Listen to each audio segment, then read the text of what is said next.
नमस्कार दोस्तों, पिक्चर चालू करो बे। चलो भाई देखो। एक बार साहेब ने अपनी सुरक्षा में लगे हुए एसपीजी कमांडो को डांट दिया था। देखिए, आइए देखते हैं, मजा आएगा। प्रधानमंत्री को जेटली ने फूलों का गुलदस्ता भेंट किया, लेकिन तभी टीवी कैमरों के सामने एसपीजी के जवान आ गए। उन्होंने मोदी के हाथों से गुलदस्ता ले लिया। प्रधानमंत्री इस पर नाराज हो गए और उन्होंने एसपीजी से तत्काल कैमरों के सामने से हटने को कहा। साथ ही कमांडो से खुद से थोड़ी दूरी बनाने को भी कहा। यही नहीं, अभी और सुनिए। जापान गए तो वहां एक आदमी को साइड में हटाते हुए देखे, क्योंकि वो उनके और उनके कैमरा के बीच में आ रहे थे।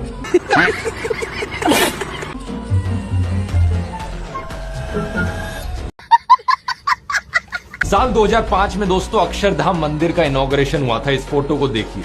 प्रधानमंत्री मनमोहन सिंह, राष्ट्रपति एपीजे अब्दुल कलाम, विपक्षी नेता लाल कृष्ण आडवाणी, ये सभी लोग कई सारे साधुओं के साथ देखे जा सकते हैं। लेकिन अब राम मंदिर की इनॉग्रेशन को देखिए।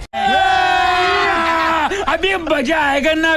कौन दिख रहा है यहाँ पर? सिर्फ एक अकेले नरेंद्र मोदी। सिक्योरिटी वालों को भी दूर कर दिया।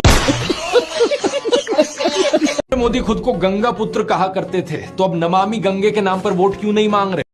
बात तो सही है। क्यों नहीं मांग रहे वोट काम पर? ये मेक इन इंडिया का शेर याद है दोस्तों?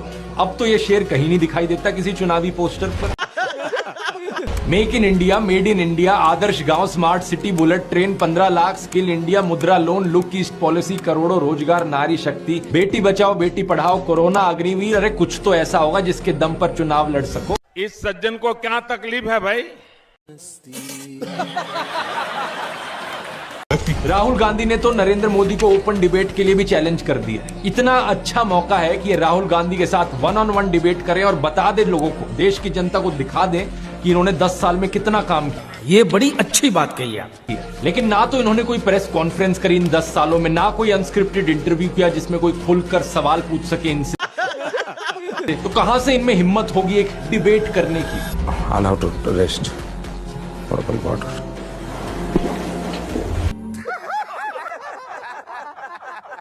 इन्हें कोई शिकायत नहीं है। प्रधानमंत्री मोदी को ये परमात्मा मानते हैं, उनकी पूजा करते हैं। क्या बात कर रहे हैं? ऐसा कैसे हो सकता है कि एक पॉलिटिशियन को लेकर लोग इतने अंधे हो गए? बालू खा के पेट भर लेता हूँ। बीजेपी के टिकट पर तो कुत्ता भी खड़ा हो जाए हम जिता देंगे। ये सच है, अगर कुत्ता भी आएगा उसको भी जिताएंगे। ये तो फिर अंधविश्वास नहीं, भक्त हैं, अंधविश्वास नहीं है, हम भक्त हैं। अच्छा, नहीं, महंगाई मेरे हिसाब से कोई ज्यादा नहीं हुई। अब मैं 10 साल से बनियान नहीं पहन रहा, देखो आप। वो भगवान है हमारे, हम उनकी पूजा करते हैं। ऐसा हुआ है इमोशनल मैनिपुलेशन और ब्रेन वॉशिंग की वजह से। सही पकड़े हैं। एक बड़े स्केल पर देश में लोगों का ब्रेन वॉश किया गया है, और जो माफिया यहाँ पर ब्रेन वॉश कर रहा है लोगों का, वो 4 डिपार्टमेंट्स पर काम करता है। पहला डिपार्टमेंट लोगों में गर्व और अहंकार भरता है कि आप महान हो क्योंकि आप हिंदू धर्म में पैदा हुए। अरे बाप रे, ये तो धोती खोल रहा है। यही नहीं, अभी और सुनिए। दूसरा डिपार्टमेंट आपको एहसास दिलाता है विक्टिमाइजेशन का, कि सदियों से, 1000 सालों से आपके पूर्वज विक्टिम बनकर रहे थे। तीसरा डिपार्टमेंट आपके अंदर डर भरता है कि आपको खतरा है उन लोगों से। और चौथा डिपार्टमेंट यहाँ नरेंद्र मोदी को मसीहा बनाता है कि सिर्फ नरेंद्र मोदी ही आपको बचा सकते हैं। क्या बात है सर, क्या बात है सर, क्या बात, ये बात है। तो जब प्रधानमंत्री मोदी और होम मिनिस्टर अमित शाह खुद ही ऐसी हरकतें करेंगे तो ये क्यों रोकेंगे व्हाट्सएप यूनिवर्सिटी? बात तो सही है। इस माफिया को किसी ने रोका नहीं, इसलिए अब ये एक हैवान बन चुका है। तो सरकार चाहे तो इस झूठों की फैक्ट्री को तुरंत बंद कर सकती है।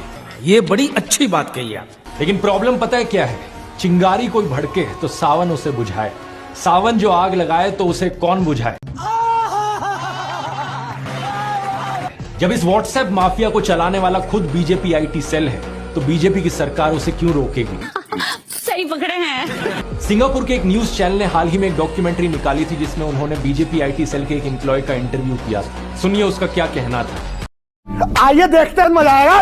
मेरा नाम अनिल कुमार, मैं बीजेपी आईटी सेल में काम करता हूँ। एक टीम होती है कमेंट सेक्शन में जो कमेंट करती है, और हमारा मेन काम होता है उस टीम का, शायद डीफेम का। वो चीज़ें अपलोड करते हैं, उन्हीं के कमेंट सेक्शन में हम जाते हैं उनको डीफेम करते हैं। भिक्षा मांगकर गुजारा किया।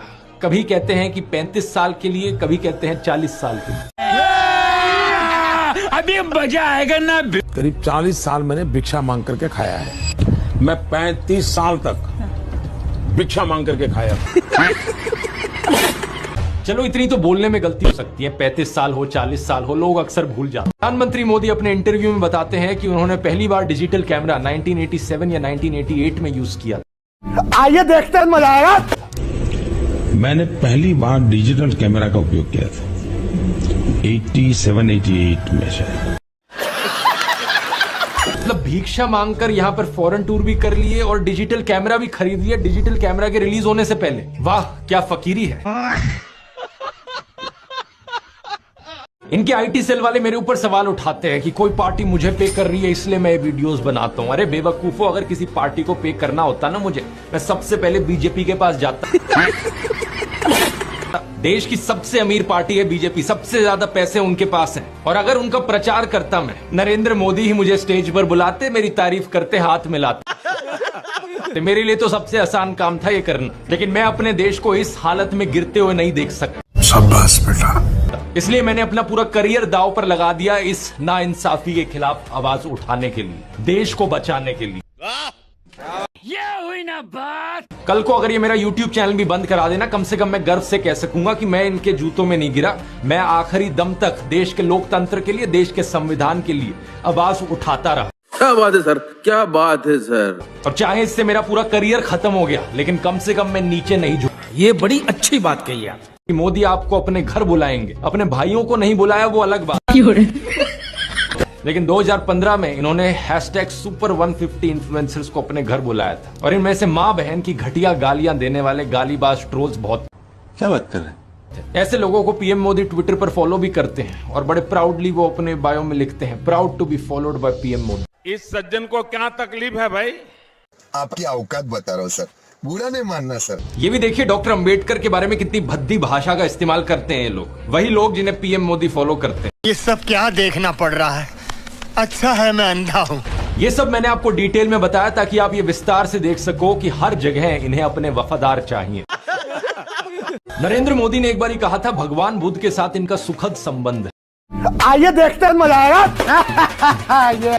भगवान बुद्ध के साथ मेरा एक और संबंध भी है, जिसमें अद्भुत संयोग भी है और जो बहुत सुखद भी है। अच्छा, बोहरा मुसलमानों के साथ इनका पुराना रिश्ता है। साथियों, बोहरा समाज के साथ मेरा भी रिश्ता बहुत पुराना। यही नहीं, अभी और सुनिए।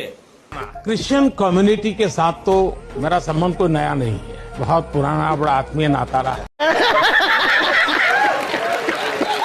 जीवन का एक महत्वपूर्ण कालखंड मैंने आदिवासियों के बीच में बिताया।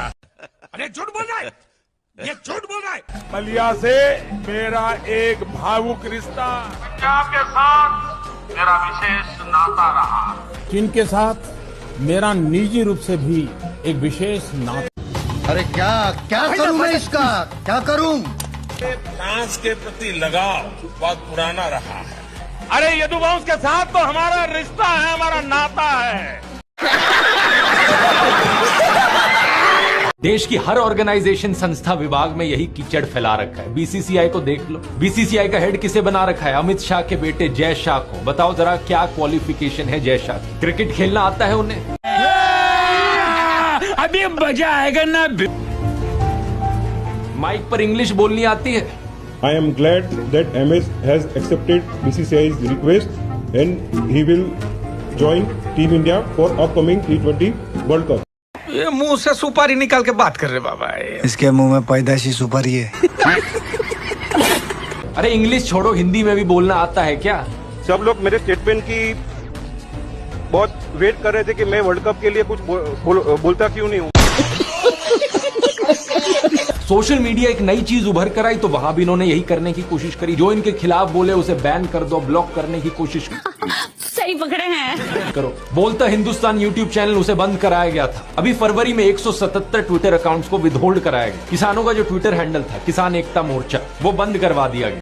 ये भगवान क्या जुल्म है। जो भी इनकी आलोचना करे या तो उसे बंद करवा दो या फिर इनका आईटी सेल गंदी गालियां देगा, बुली करने की कोशिश करे। कभी नरेंद्र मोदी खुद ही कहते हैं कि हम तो फकीर आदमी हैं, झोला उठाकर चल पड़ेंगे। अरे हम तो फकीर आदमी हैं, झोला लेके चल पड़ेंगे। लेकिन पूरी दुनिया में आपने ऐसा कोई फकीर देखा है जो 1,40,000 का चश्मा लगाता हो? नहीं। अपनी बूढ़ी माँ को नोटबंदी के लिए लाइन में खड़ा कर दिया और खुद घूमते हैं 12 करोड़ की मर्सिडीज में। बेशर्मो, शर्म करो शर्म। एक तरफ तो शास्त्री जी जैसे प्रधानमंत्री देखे हैं देश ने। बताया जाता है कि उनके पास सिर्फ 2 धोती और 2 कुर्ते हुआ करते थे। कुर्ता फटकर इस्तेमाल करने लायक ना रहे तो उसे भी रुमाल बना लेते थे लाल बहादुर शास्त्री जी। क्या बात है सर, क्या बात है सर। लेकिन प्रधानमंत्री मोदी की यूएस विजिट की इन फोटोज को देखिए, एक दिन में 4 बार कपड़े बदलते हैं।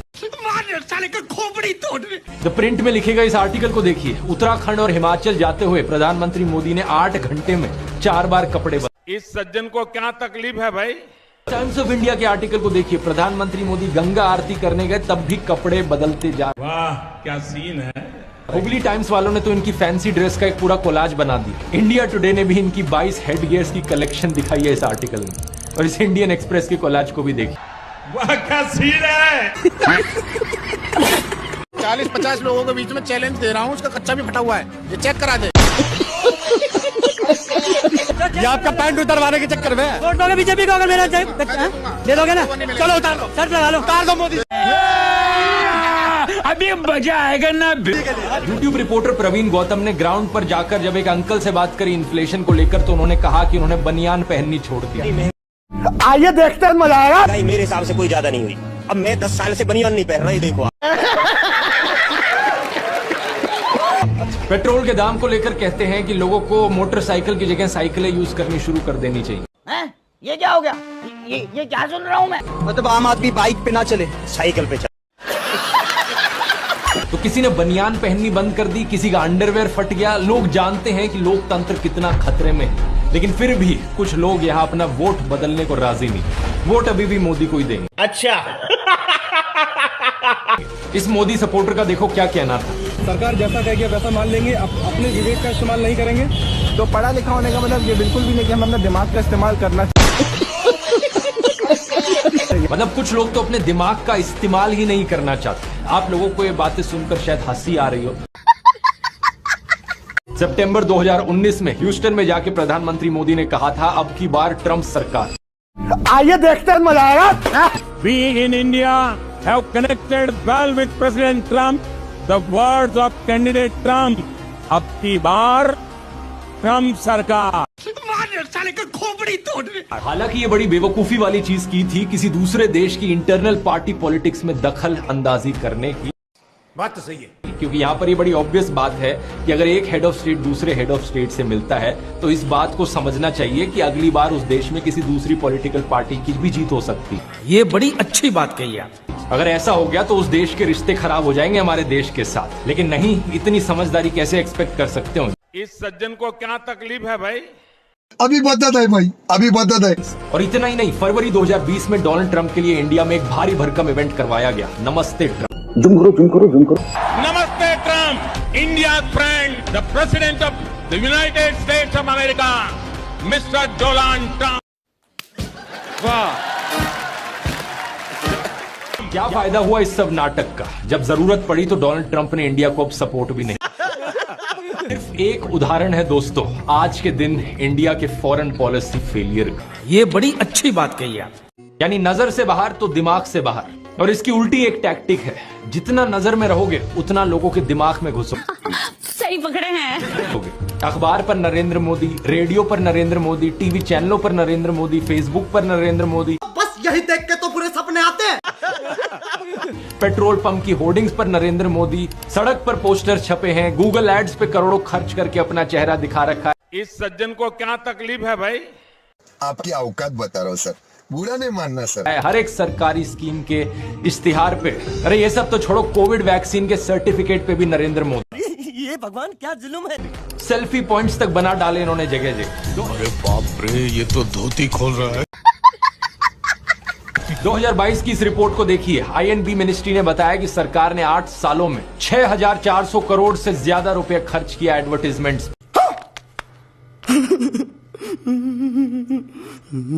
हर रोज का 71 लाख रुपए तो अखबारों में ऐड देने में लगा दिए। और ये सब तो सरकारी पैसे से चलने वाली एड्स थी। इसके अलावा जो पार्टी फंड से चलने वाली एड है वो क्या बात है सर, क्या बात है सर। अलग। और गोदी मीडिया के एंकर जो दिन रात चाटुकारिता करते हैं वो अलग। हर जगह नरेंद्र मोदी। एक गायक थे जिम मॉरिसन, उन्होंने कहा था कि जो मीडिया को कंट्रोल करता है वो दिमाग को कंट्रोल करता है। बात तो सही है। लेकिन एक और सिंगर थे बॉब मार्ले, उन्होंने कहा था कि हर वक्त हर किसी को बेवकूफ नहीं बनाया जा सकता। ये बड़ी अच्छी बात कही आप। और अब यही हो रहा है कि हर तरफ मोदी का चेहरा देखकर लोग उकता गए हैं, और ये जो वॉर रुकवाने वाली कहानियां हैं इन पर पूछा जा रहा है कि इतनी ही वॉर रुकवाने वाले हो तो मणिपुर की हिंसा क्यों नहीं रुकवा देते। आइए देखते हैं, मजा आएगा। इलेक्ट्रॉन बॉन्ड का पैसा है, कहीं तो यूज होगा। किसी एक्टर को उठा के बेटी बना देंगे, पापा ने वॉर रुकवा दी। पापा मणिपुर के दंगे क्यों नहीं रुकवाते? लोग पूछ रहे हैं कि भारत में सब चंगासी है तो 2022 में सब रिकॉर्ड तोड़ते हुए 2.25 लाख लोगों ने भारतीय नागरिकता क्यों छोड़ दी। Good question. इस मोदी मैजिक के खत्म होने का सबसे बड़ा सबूत यही है कि बीजेपी को दूसरी पार्टियों के उन नेताओं को अपनी पार्टी में लाना पड़ रहा है जिन पर भ्रष्टाचार के एक से बढ़कर एक आरोप लगे। अगर मोदी मैजिक अब सही में बचा होता तो मोदी के नाम से ही चुनाव जीता जा सकता था। ये बड़ी अच्छी बात कही आप। इन बाहर के नेताओं को लाने की जरूरत नहीं थी अपनी पार्टी में। इस सज्जन को क्या तकलीफ है भाई?